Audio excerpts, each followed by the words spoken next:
Para quem está nos assistindo, você pode falar como surgiu e Sim. qual foi a trajetória como um todo, até chegar aqui no BR? Sim, exatamente. Bom, como já falei, a Ordem Molay ela vem da maçonaria, né? Isso por conta que quem fundou a Ordem Molay foi um maçom chamado Frank Chamaland, isso por volta de 1919 nos Estados Unidos, em Massachusetts. Vale lembrar que em 1919 estava acontecendo que fator histórico no mundo que estava marcando o mundo em si? Foi a Primeira Guerra Mundial, correto? Sim. Então era uma época que muitos jovens perdiam seus pais nos campos de batalha. E foi nessa que o Frank Chamaland, que é um maçom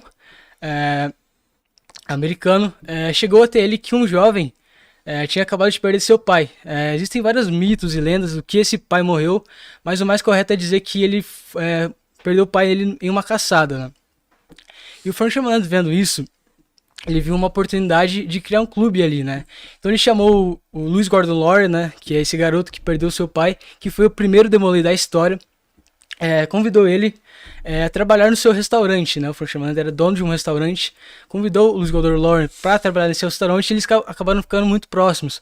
Tanto que quem era próximo na época fala que era como se fosse pai e filho, né? Tinha todo aquele envolvimento dos dois. Foi então pensando nisso que o Frank Chamaland chegou até o Louis Gordon Lawrie e falou: chama mais alguns amigos seus pra gente poder montar um clube.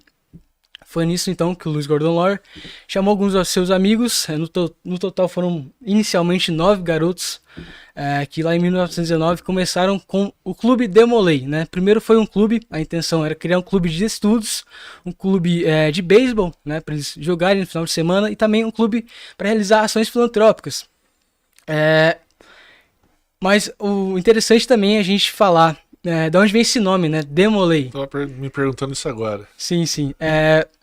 O Frank Chamaland, ele era um maçom, né, que gostava muito de histórias. E sempre ele contava as histórias, algumas histórias para esses jovens. Foi até que um dia então que ele contou a história do último grão-mestre dos Templários, que foi Jacques de Molay. Os jovens acharam muito interessante toda essa história, né? Vale lembrar que o Jacques de Molay ele foi morto,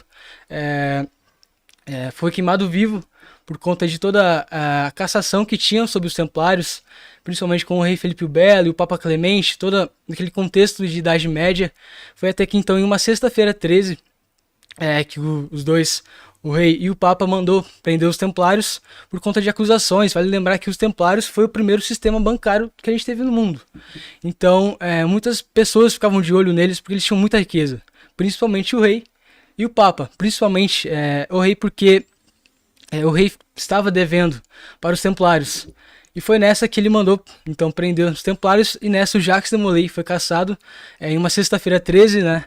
Foi por isso que vem aí daí o mito desse dia, não é por conta do filme, a galera associa muito sexta-feira 13 ao filme, mas na real, a história real por trás da sexta-feira 13 é por conta dos Templários, do dia exato que teve a caçada do Jacques de Molay e outros Templários em si. Foi até então que eles foram torturados durante anos, por conta de todos os segredos que eles tinham, os ouros, os tesouros que eles tinham.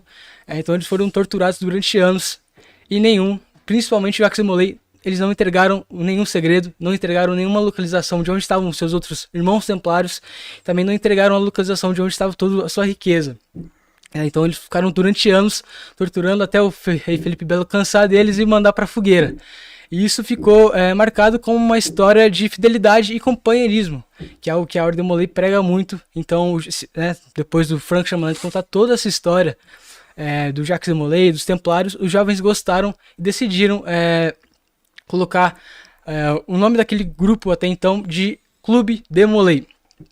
Demolay, naquela época era muito comum as pessoas terem o sobrenome vindo de províncias, né? Um exemplo mundialmente famoso seria o de Leonardo da Vinci. E Jacques de Molay veio da província de Molay, na França. Então por aí que vem o nome. Então, contado toda essa história para aqueles jovens rapazes, eles fortificaram o grupo daqueles 9 garotos, mais o Frank Chamaland. Então eles foram crescendo.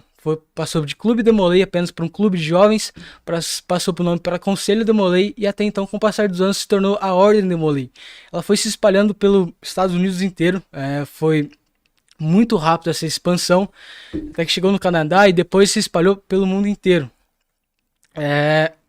E chegando já no Brasil, né, a Ordem Molay, ela chegou no Brasil por volta da década de 80 por conta de um maçom brasileiro chamado Alberto Mansur.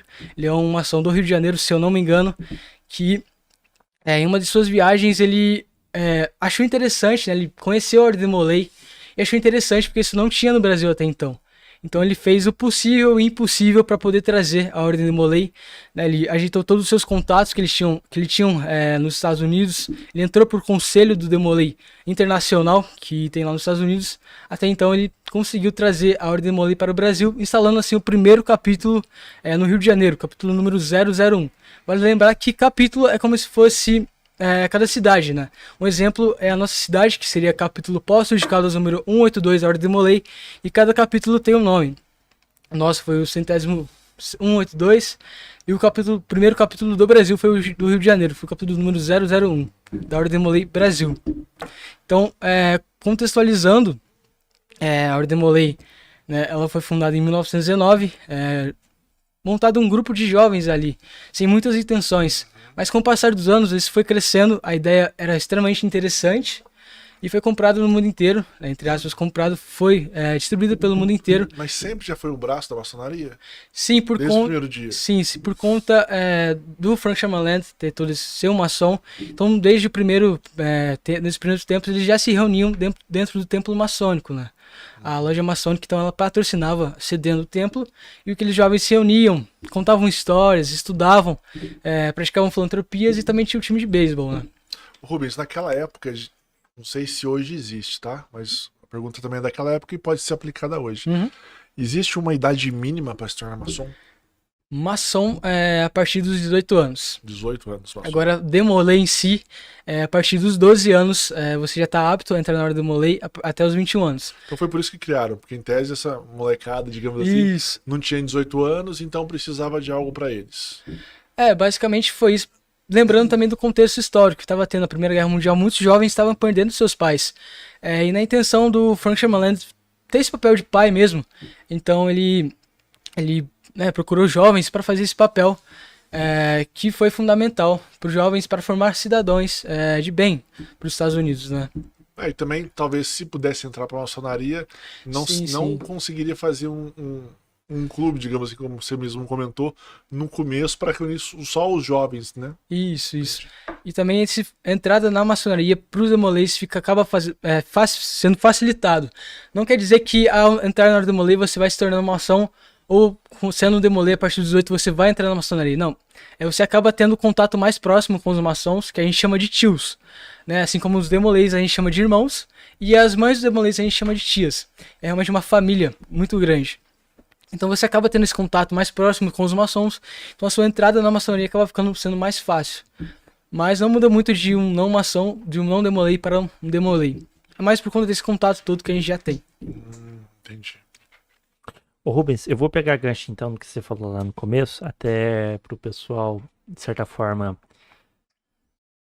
ter uma noção de como é uma reunião.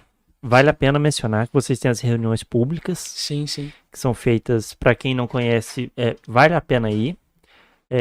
A reunião da Pátria, que é pública, se não me engano, é dos pais. Cerimônia do abraço, que é dos pais. Isso. Cerimônia das flores, que é das mães. Cerimônia da luz. Isso, exatamente.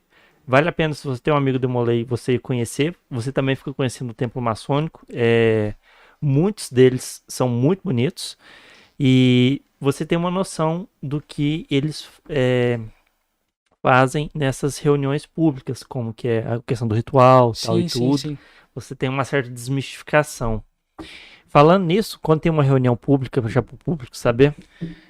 Mês de fevereiro vai ter uma, a gente ainda tá planejando tudo certinho, mas vai ser Cerimônia da Luz, inclusive, que é uma das minhas cerimônias preferidas, porque é uma das cerimônias que fala sobre as 7 virtudes, né? Uhum. Já a gente vai falar mais sobre isso, mas que é a base da Ordem Demolay, e também fala um pouco mais da Ordem Demolay. É como se fosse uma cerimônia que propagasse a Ordem Demolay, falasse realmente do que é ser um Demolay.